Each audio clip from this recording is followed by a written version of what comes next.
Hey y'all, this is Brianna Adams. This is another great episode of the ETX ROCKS Show featuring the Buffalo Ruckus. From the unknown to the stars, from the couch to the car, from the unheralded and the unheard, to the legends and beyond, it's where we all belong. Yes, this is where it all starts. From every genre, from every plane, this is where the music's played. So tune right in, won't you bring a friend? This is where it all begins. Welcome to the show, let the music flow of every style and creed. And you can bet your socks that ETX rocks, ETX rocks. All right, guys, Boston Chris here with another great episode of the ETX ROCKS Show, and I have a huge treat for you guys today. We have two members of the phenomenal Americana group, the Buffalo Ruckus. Yes, I'm going to ask them how they came up with that name. But we have Jason Lovell and Brad Haefner here. And Jason is the front man, Brad is the lead guitarist, mandolin player, resonator. You guys will see very shortly. He plays everything. I've been a fan of you guys for a couple of years, man, so this is really a huge treat for me to have you all here. So thanks for coming out. Yeah, man, thanks for having us. Appreciate that. So these guys are from the Dallas area, and I guess you guys are kind of spread out pretty well out there. 4 members in the band, right, and all over the place in the Metroplex. Yes. Yeah, drummer lives in South Fort Worth. I live in Mid-Cities. Brad lives in Denton. I'm in Denton. Yeah. Yeah, I knew one of y'all was in the Denton area, which is, I guess, right on the fringes of being considered DFW. Yeah. We were out there, and you could kind of see the glow from the city lights from there. But I like the Denton area. It's pretty cool up there. Great music scene. Yeah, I love what LSA does up there with Michael White has his show up there. They're doing big things out there, shining a light on Texas country music. Now, you guys are, a pretty good... You're pretty well established within the Texas music scene, charting singles, EPs, stuff like that. But you guys are not country music. I mean, let's be honest. Yeah. We're country, but we don't play country music. I call it good old Texas music. Yeah. What do you guys call it? I mean, I call it American music, When everybody asks me, I just say, we really do blend a lot of American-style genres. I don't know, Southern rock meets Appalachian bluegrass. Yes. Yeah, and it's definitely some swamp in there too. Some swampy goodness, yeah, for sure. Yeah. We were once described as Alison Krauss meets Alice in Chains. Yeah. Wow. That's one of my favorites. Allison in Chains. Yeah. I'm sure she might not like that. She might not. Who knows? Maybe she swings that way. Yeah. You just never know. Hey. Call me. But the y'all's webpage, I find it very interesting how you self-describe yourselves. Mm-hmm. It's a compendium, which is a great Tuesday night word, by the way. We're sitting here on Friday afternoon, so I'm not sure if it works, but compendium of roots, Americana, Southern soul, psychedelic, postmodern, avant-garde, and experimental country fried rock. Sounds about right. Wow. Like, imagine if they're, like, put of the year at the end of that, if there was an award for that, If you're looking for it in the record store, that section. Oh, yeah, good luck to that, man. Like, country fried rock. Hey, where's your country fried rock section? Huh? I think you're looking for the Cracker Barrel. Not really. But you guys did bring your instruments with y'all today. And the first song y'all are playing has actually never been played, never been released. It's called Mama's Getting Mean. Yep. So tell us a little bit about the backstory for this song. This song actually developed over about 2 years. It was one that was kind of on the back burner. It came from a riff, I think, that Jason came up with. And we were at my kitchen table and started doing that, mama getting bitter, babe. And my kid still runs around singing it, and he's never heard, he's only heard it live a couple times. And that was all that existed for about 2 years. Yeah. And then we finally kind of got in the practice room and nailed down the rest of the meat of the song. And it's just one of those songs that you feel like already exists. Like for me, like I've heard it for the first time just now, and it felt like I've listened to it, a dozen times already. That's awesome. I mean, Yeah. you can take that one or two different ways. I'll take it as a compliment. Yeah. I think it's cool. It's very bluesy, very swampy, very hard hitting. Yep. And it definitely encompasses who the Buffalo Ruckus is. That's for sure. Agreed. Oh man. Again, very excited to have these guys here. We're showing y'all a brand new song. Nobody's heard this before. It's called Mama's Getting Mean by the Buffalo Ruckus. Y'all check it out.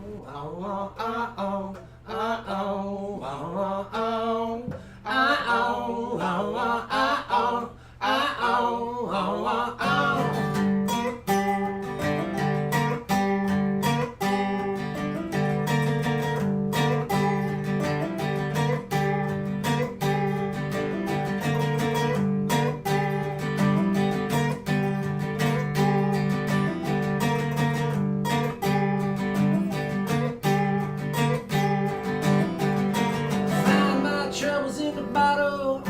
Sometime they come find me. When I get to seeing double, that's when I fall down on my knees. I ain't got a pot to piss in, ain't got no bacon for my pan.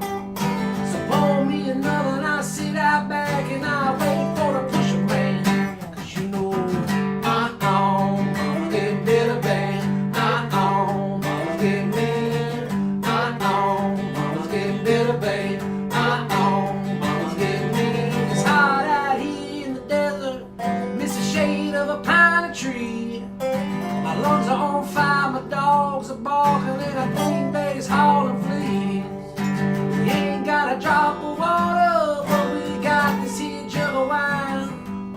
We might see visions, might die from thirst, but we gon' have a damn good time. You know, mama's getting bitter, babe.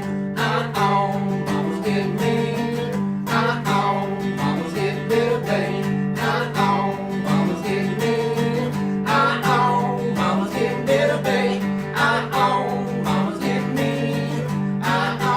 Mama's getting bitter, babe. Mama's getting mean. Can't you bring me home? Won't you take me back?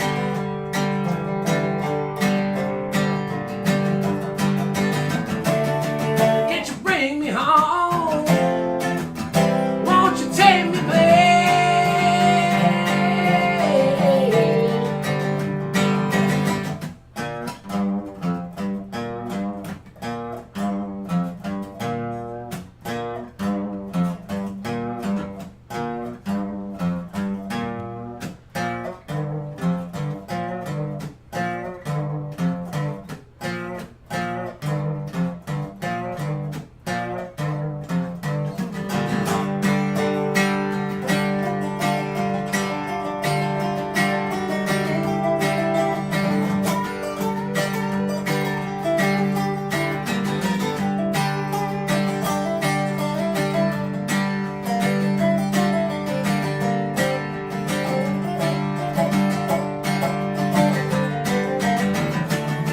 Can't you bring me home?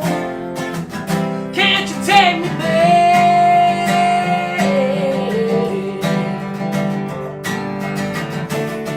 Won't you bring me home? Won't you take me back?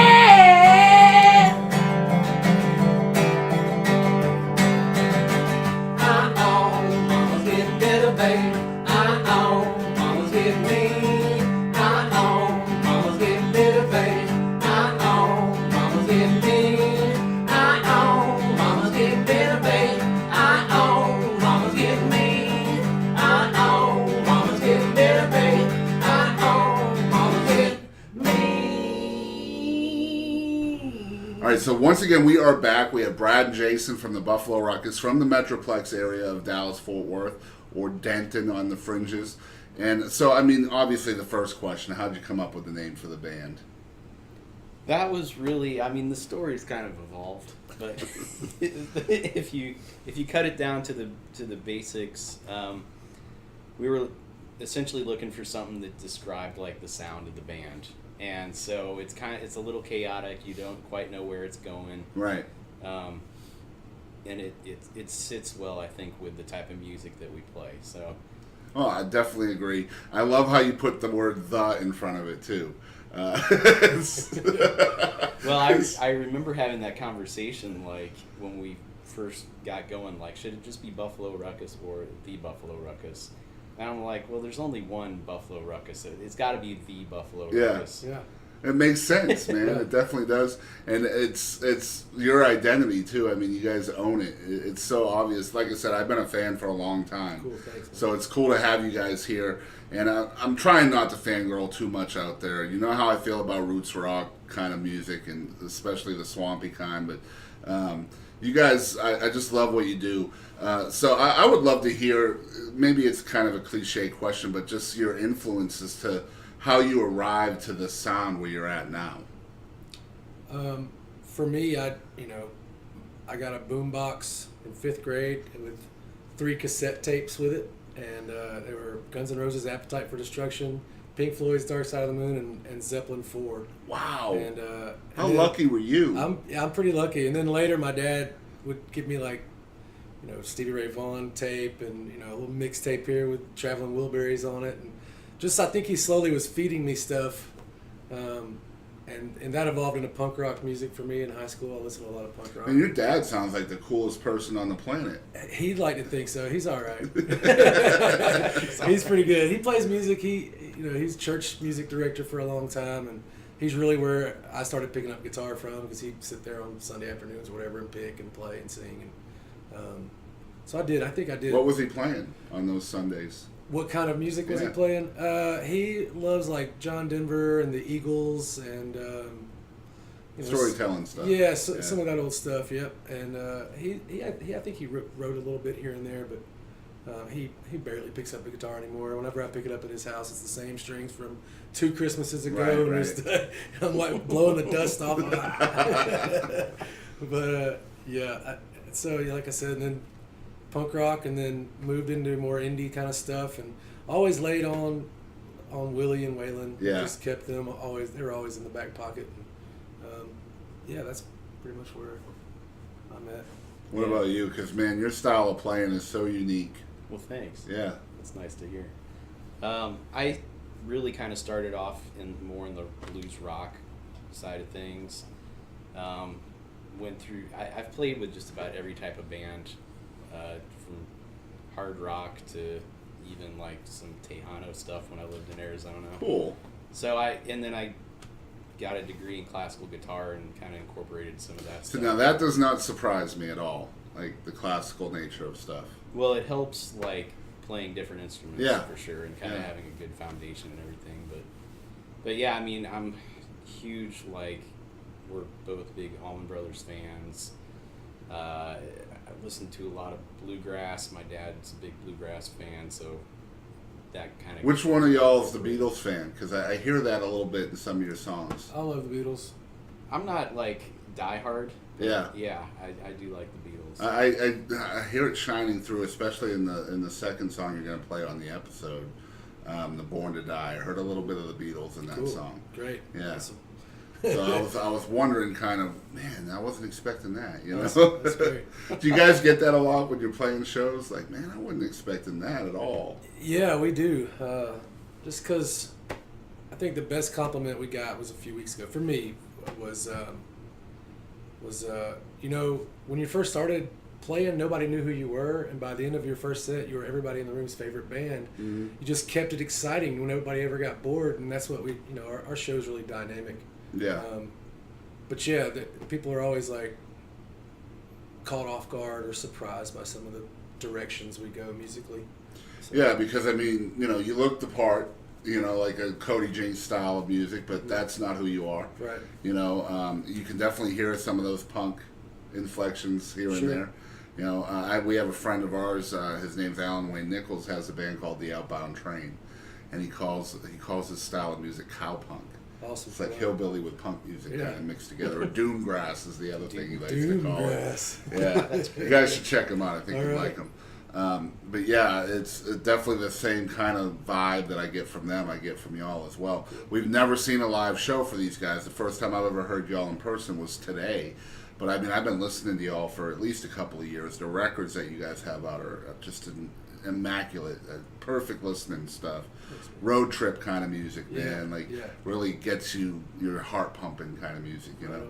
And you guys, you take that hard hitting edge, and when you tone it down to a ballad, it's crazy how good you are at being able to do that.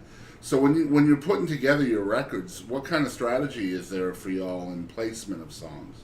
Because I know there has to be some strategy just from listening to it. Yeah, I mean, for sure. You know, we go into the studio with an idea of how kind of we want the roller coaster to go. Right. And then, you know, producer usually gives us some input, and it's hashed out in the control room, but we go in with a pretty good outline, pre-production wise, of where we want stuff. Right. And then when it happens in the studio, it's like, man, that song's got to be the first track, you know. So then things get moved around. I mean, is that right? Yeah, I mean, it develops a little bit, kind of, you know. I don't want to say on the fly. Yeah. But we're willing to kind of adjust once, you know, we have a better idea of how tunes are gonna flow together. So I mean, you guys are really paying attention when you're in the studio of how things are vibing. And, for sure. Because if they're vibing a certain way while you're, you know, in production, then it's going to probably translate that way in post-production when folks are really, you know, getting at the meat of the project. Yeah. And sometimes songs kind of come together at the very end. Yeah. And that you have a little different, like, point of reference than you did when you started. And so, you know, sometimes you kind of have to adjust for that. But, Yeah. But yeah, we want the whole record to flow. And As far as from a production standpoint, how important is it to you guys to be different? you know, I don't think we really think too much about that. I think we just go in and do what we do. Right. And it's just kind of who we are. Yeah. You know, it's just, this is the Buffalo Ruckus. So. Yeah, I was just curious if that was something you ever thought about as you were doing stuff, or if it just comes off naturally. You know, I battled with that when we first started the band, writing songs. Just like, you know, it's hard not to just sit back and play GCD with it, even on a bridge. Yep. You know, it's hard. So to keep it interesting, yeah, definitely. Brad's kind of our musical director, and like he was saying about the studio, as far as something he said to me the first time we ever went in the studio, which was my first time ever being in a studio for the first record. He said the studio is just another tool. It's like, so you can whittle down these songs with this tool. Right. And, you know, you can figure out where you stand. And that's stuck with me every time we go in the studio now. That, you know, hey, this is not an intimidating place. This is somewhere where we can whittle down some art that we've made and Take your time with it. Yeah, really, take your time and just enjoy the process more than trying to get to that final product. Yeah. So, I mean, prior to that, though, prior to being in the studio, you don't know what's going on. You're obviously writing. I mean, you have to write first. So, what was kind of your process in going from maybe a musician or an artist that's just maybe doing this as a hobby to, you know what, I want to make music. I want to, you know, put something out there for folks to hear. So what was that process like for each of you, going from maybe this is just a hobby to maybe this is something we can do as a career?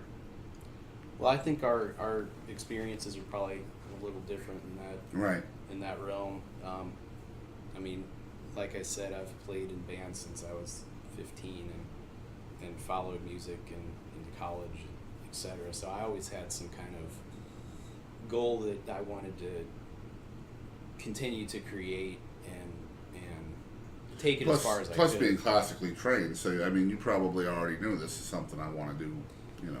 Yeah, and there's not many jobs for classical guitar players. Right. So, and it wasn't my love either. It was just a way to get, you know, a good foundation, a good education, basically.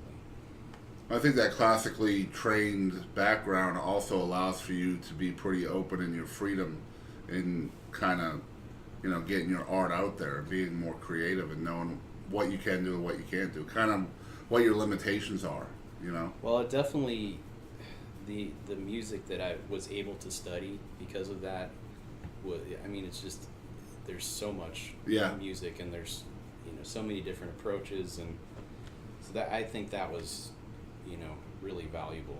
Yeah, and I would agree. Just hearing you play today, like I was telling him off camera, man, the mandolin you know, using it the way you used it. I haven't heard it that way before, and I'm a huge fan of the mandolin. You know, so it was kind of cool for you to hear it used as a lead instrument almost, which is different for me. You know, I think it's cool. Do you think that's kind of bred from that background that you have? I think that's partially me being a guitar player trying to play mandolin. Yeah. He attacks it, man. He attacks it. Yeah. But you know, Bill Monroe cradled his, and For sure. Brad. Bill Monroe made love to it. Okay. Yeah, you're just taking it out on first date, right? Yeah. So, I mean, how did you guys meet? Because obviously the chemistry's here, so you've been together a long time, I imagine. Yeah, when my wife and I were transplants from Georgia, and I cooked for a living, and I was in bands and stuff in high school too, but Yeah. the parental unit basically said, you need to go to college. So, there's millions of people trying to make it in music, you know, like, what makes you think you can do it? I'm like, you're right. And so I just went off to school and then ended up cooking to pay rent and ended up loving that. And when we moved to Texas, my wife was done with me working 80 hours a week. And so she basically said, you want to try to write music and do music? Texas has got a great scene. Let's do it. All right, I'm down. And I was trying to put a band together in Arlington, and Brad came by to audition as the guitar player. And then I think we had 2 or 3 practices, and then on a smoke break, he's like, hey, I've already got this project off. I've got a bass player and a drummer already for this band idea that I have, and we've already got gigs next month. And I said, paying gigs? And he said, yeah. I said, let's do it. And unfortunately, you know, I screwed over a couple guys in Arlington by just kind of being like, look, guys, the drummer from that band was like, it'll be at least 6 or 8 months before we go ready to play a paying gig. And he's offering me next month. Yeah. And I need money, you know. What are you doing Thursday? Yeah, exactly. So we were literally, our first gig was a month after we met, and we played, I don't know, we got together, we worked pretty hard on getting some tunes together. Something together, yeah. And we butchered a couple of hours at this little bar in Denton. Awesome. And that's where it started. How long ago was that? It'd be 5 years this August. Wow. Yeah. That's awesome. So has it been the same 4 guys that whole time, or? No, we've switched out some drummers, and when we travel outside of the state, we use a couple different bass players. Right. So, We've had some keys guys, yeah. in and out. Bigger shows, we'll bring on a keys guy to play. You guys do play quite often outside of Texas as well. I've noticed that. So you're really cultivating a following outside of just your regional area. How hard do you guys find that to be? Just trying to get out. It's hard It's always hard the first time you go to a new area, but it's worked, oddly enough. Yeah. I mean, we have places that we can go to out in Wyoming, and Right. we're not going to be playing to complete strangers Or all the time. ashtrays. Or Yeah. just ashtrays. Yeah. Which can be really, really awkward in a building with no smoking. Right? Yes, that's true. Yeah. The reason why I asked that is because, obviously they're here in East Texas. They're live here in the ETX Rocks living room. And this is y'all's first time playing East Texas. Yes. Which I'm stoked about. We can't go because it's a late show and we have kids and all that. But I personally want to thank Stanley's Famous Barbecue for booking these guys. Because it's really exciting for us as music fans to see new artists here in East Texas. I feel like sometimes we're out here on an island and we have this huge Donald Trump built wall around us, and I don't know if that's a good thing or a bad thing. But yeah, man, when I saw y'all on the bill over there, and Stanley's is doing some cool things, bringing in some artists from outside of East Texas, and just really wanted to send some love over to Stanley's. I don't know if Douglas is the one that booked y'all, but Douglas is a big part of what's going on over there and booking, out of area acts. And I'm challenging other venues in East Texas to bring these guys in, because they're incredible stuff. And at the end of the interview, we'll get their contact information, social media, and stuff like that. But I just wanted to point that out. So it was really cool to see you guys finally in the East Texas Yes. area, and at one of our best venues as well. I think you guys will have a great time tonight, and I Looking think you'll forward dig to it there. Uncle Lucius is known, or was known for playing Stanley's all the time. Yeah. They made a big name for themselves in Tyler at that venue. So, but I wanted to show them some love. But again, we have the Buffalo Ruckus here. It's Brad and Jason of the Buffalo Ruckus. Only half of them. The other half couldn't be bothered. Slipped in. So what's songwriting like for you guys? It varies. I mean, it's kind of, Jason writes a ton of stuff. I'll write some stuff. We'll write some stuff together. The lyrics come first, or? For me, usually lyric and melody come together, and if I don't get the idea down quickly, it's tough for me. So I'll at least try to pull out the voice memo or a guitar or whatever, and just try to find that melody, and then if I can get the full chorus or the full verse and a chorus, then that's good for me. And then it comes really quickly for me after that. Like he said, I can write. I've sat down and written a whole song in like 10 minutes. Yeah. And it's been recorded, on a record. You probably have some others that kind of sit around for a while and you pick it Yeah. back up later. Yes. Yeah. And then we come together quite a bit. Brad is more meticulous about. Brad's a craftsman when it comes to songwriting. I kind of let the song just go through me. Yeah. I think so. Yeah, it's a much slower process for me. Much slower. I'll have stuff that will sit like this Mama Getting Mean tune, like stuff like that Yeah. will just kind of sit, and I won't touch it, and then 6 months later I'll be driving and Just like, out of the blue. dang, that goes right with this other thing. Right. So yeah, I mean, I'm much more like mechanical about it, I guess. Where do you think that comes from? My dad's an engineer. Brad's a woodworker as well. He builds his own guitars and Wow. builds web pages, and I mean he's a craftsman to me. He's like that's the word Yeah. for him. He does the same thing. It takes a long time to build a guitar. He takes a long time to build. Yeah, a song. I think about it. I way overthink. I mean, I personally thought Brad was the coolest person ever. 'Cause he was the first one to show up today, and he showed up with a mandolin and a resonator. Yeah, It was okay by me. I was like, this is going to go really well. Yeah, two of my favorite instruments. Steel is right there as well. Do you guys play with steel a lot, or? We had some on our first record. Milo Yeah, I did Deering notice came in that, yep. and did some steel, but we realized pretty quickly that it just didn't really work for us. I think keys, piano, and organ is probably. This is a good example of somebody that was classically trained that's doing all right for himself. Milo Deering. Yeah. He does pretty good. Yeah, we had him. He was our second episode on the show with Milo Deering. His story is just incredible, but he turned that classical training into a full-time gig with the Eagles, so I think that's pretty cool. And that guy can play anything with strings on it, for sure. Yeah. I was going to ask if it was Milo on that first album. Yeah, he did some fiddle work and pedal steel. Pedal steel. And Yeah. And so you guys have the two records out right now, right? And the single Hills and Valleys, which is going to be the second song on this episode, has already run its course. It was almost top 40. It did. It made it into the top 30s, didn't it? Yeah, It was in the 30s peaked at like somewhere. 32, I think. Yeah. Killer song. I love the Thanks. harmonies in it. Yeah, thanks. We shared it as part of our announcement for this episode. Cool. And man, I just love the song. I can't wait for folks to hear it as part of this episode. And the newer single is called "Lay Your Love on Me," right? Yeah. And where's that at right now on the charts?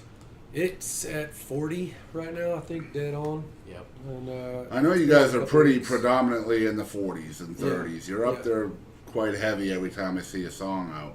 Yeah. That's going to be pretty humbling.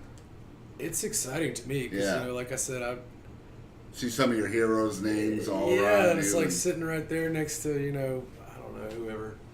But yeah, Dodd. Daryl. I love Daryl. Hey, we're going to see Daryl tomorrow night. Are you? actually. Sweet. Yeah, You okay. tell him I said, hey. I will. Yeah. Yeah, it's really exciting to me to see it. And it was a lot more exciting in the beginning. Now I'm just like, why can't we get past 30? Yeah. Well, it's because you're not really a Texas country band and you're on a Texas country chart, so it's kind of Yeah, I guess that's true. But I mean, what I love about Texas, especially the charts, is there's so many different styles of music that are represented within that chart. For sure. They're all country music, but there's just different inflections in each one.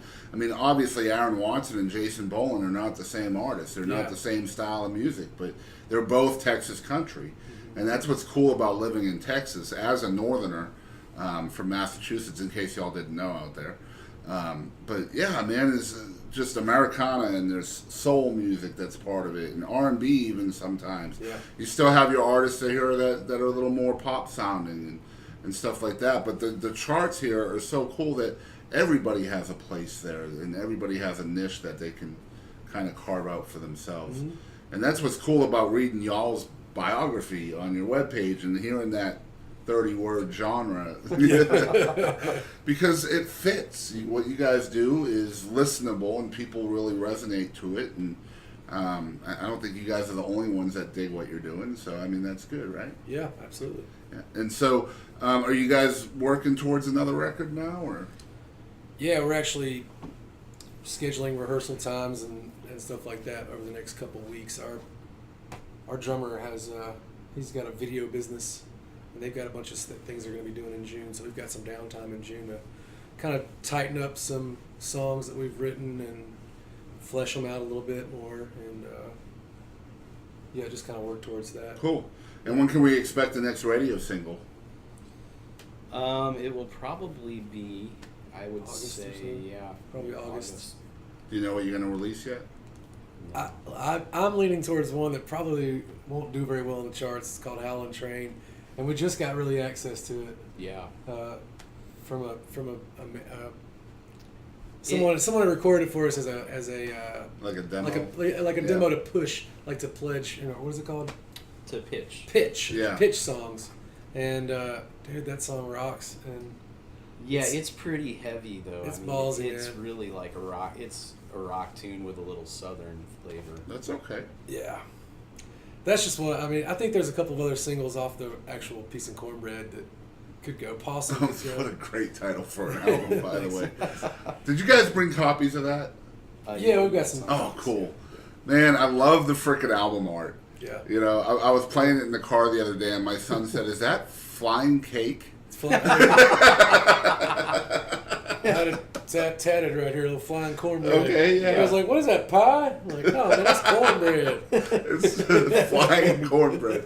And I think we actually had a local band come through here years ago. Their name was Flying Cornbread.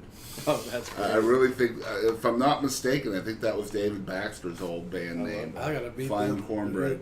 We'll check them out. I remember they had a reunion show last summer, and I was like, man, what a great band name. And then I saw y'all's cover art, and I was like, okay, Peace and Cornbread. Oh, just great stuff. And I will definitely put in the description down below where folks out there, if you're watching, can pick up a copy of that digitally. Yeah. And of course, we'll also put a description to y'all's website. But y'all are going to play another song, and you're going to play the Hills and Valleys single. So tell us a little bit about the nuts and bolts of this song. I especially want to hear how y'all come up with the harmonies for it. Well, so this song was written around 6 months after my son was born.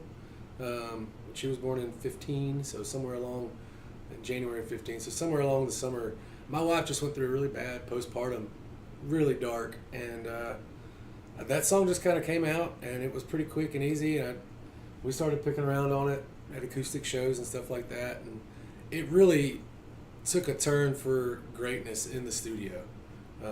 You agree? Yeah, I mean, it just, sure. Man, it soars on the record. You know that it's piano, a beautiful song. The piano parts.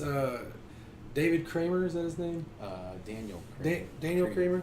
The Texas Gentleman. Texas Gentleman. He played the keys on that song, and man, he really just took it to another level. But as far as the harmonies, I just did all the harmonies on that song on the record. So, Wow. It's just incredible stuff, man. Thanks, And this song is the one that I was really referring to earlier, where, you know, if you're listening to the record from front to back, this is the one that kind of is the other side of the pendulum from that organic, swampy sound that y'all have. This kind of brings that sensitive side to who y'all are. And I think without that on the record, it would have been a little too heavy one way or the other. Yeah. Don't you think? I agree, yeah. Yeah. And if we'd have put Helen Train on there like originally planned, it would have been really off kilter. But yeah, I agree. I think this is the quote, wait, what song? Yeah. Like, wait, what? Yeah. I agree. The self-titled record is a lot more dynamic. Yeah. I agree. A lot more big, big rock tunes was really quiet folk tunes. And this one was more concise and kind of...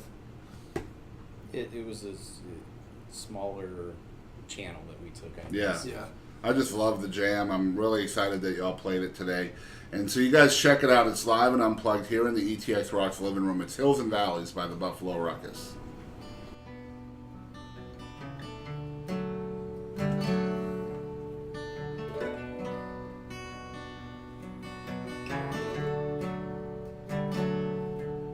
Take your heart from the shelf, 'cause nobody else is looking. Tell me the story together, let's write out the bookends. How you took me. Sleep by the river, let the trees be our guardians. There's a nip to the air, won't you warm me up again?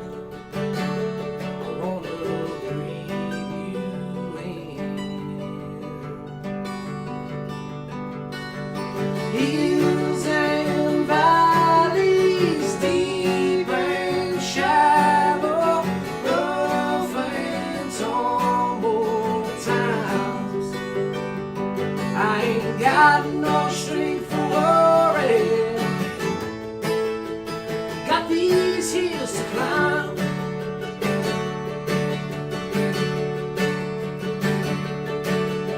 Just wake in the morning, let the dew wash all our fears away. The wind will promises, the breeze will dry our tears away. So take my hand. Hills and valleys, deep and shallow, rough and tumble times. I ain't got no strength for worry. Got these hills to climb.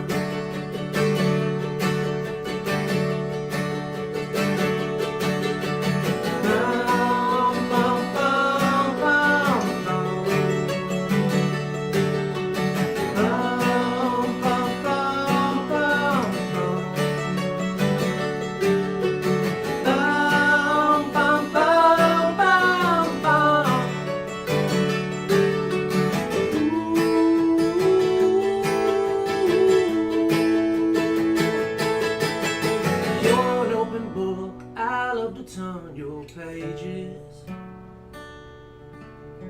We're bound together, we sharing all our weaknesses. From end to end. Hills and valleys, deep and shallow, rough and tumble times. I ain't got no strength for worry. Got these hills to climb.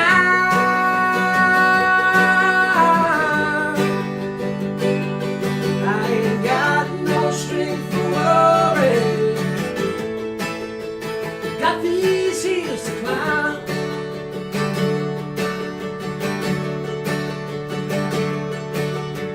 Bum, bum, bum, bum, bum. All right, so we are back once again. It's Jason and Brad from the Buffalo Ruckus, first time on the ETX Rock Show. You're tuned into episode 265. Can't believe we've done so many of these damn shows. It's only 2 years doing this. We're averaging like 130 a year. Vacation maybe soon. Who knows?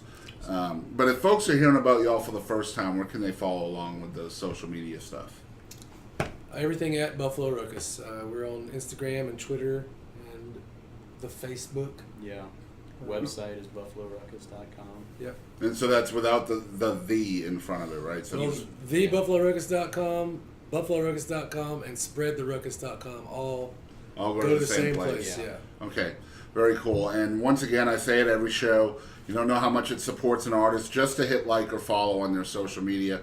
Unfortunately, venues and all of that stuff are looking at stats for that. So sure. Just hit the like or follow button. It's completely free to do it, unless you hit the button twice, and then we charge you money. That's it. Because that's not cool to unfollow and unlike. Just hit like and then block. Yeah. Oh, my last 6 relationships. Like and block. But yeah, it's first time Buffalo Ruckus, so thebuffaloruckus.com or buffaloruckus.com if you're lazy and don't want to spell out the. I feel for you. It's 3 letters. Just get her done. And Buffalo Ruckus everywhere on social media. Yep. Definitely want to thank you guys for hanging out with us tonight. And hopefully they'll be back in the Tyler area more often. Stanley's, hopefully they'll rebook you. I'm sure they will, because I know that they're going to fall in love with y'all.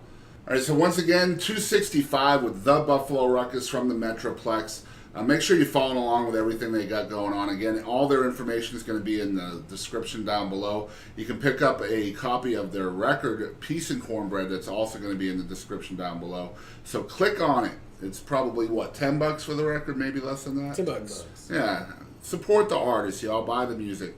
And you can do what we do, too. We like to buy the music, and then we'll stream it on Spotify. That way they're getting hits twice. So that's always a good little strategy if you're a big fan of an artist as well. If you're following along, or if you're tuned into us for the first time, we want to thank you for spending some time with us today. You can find us at ETX Rocks on Facebook, Instagram, and Twitter. If you're watching on YouTube, smash that subscribe button. That's the best way you can help us out. Also, we just launched a brand new website in March. It's www.etxrocks.show.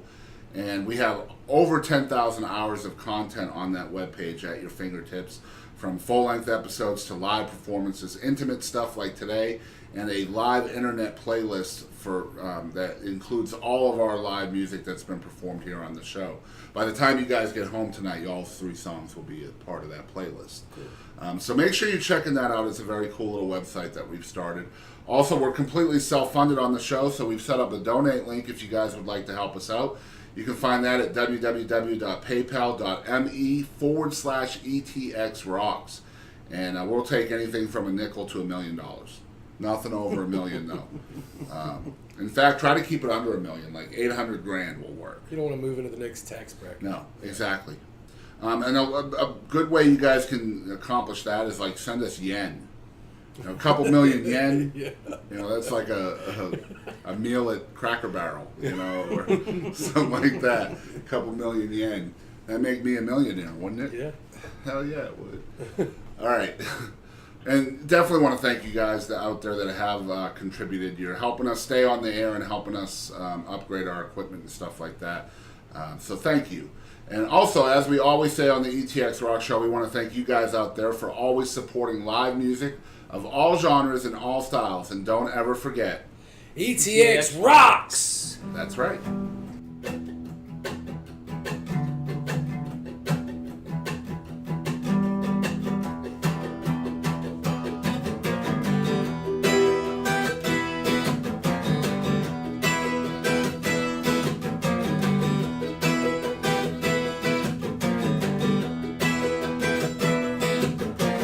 Morning finds me face down and twisted, glaring down at new familiar day. Knees are all busted up just like my own. Still I get on down and pray. I swear I hear an old man in the clouds. It's laughing down at me. He said, son, you done used up all your grace.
right here in my mind. Woo-hoo-hoo. Woo-hoo-hoo. Woo-hoo-hoo. Woo-hoo-hoo.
From the unknown to the stars, from the couch to the car, from the unheralded and the unheard, to the legends and beyond, it's where we all belong.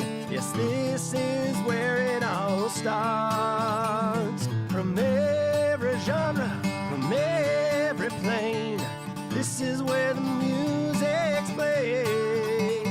So tune right in, won't you bring a friend?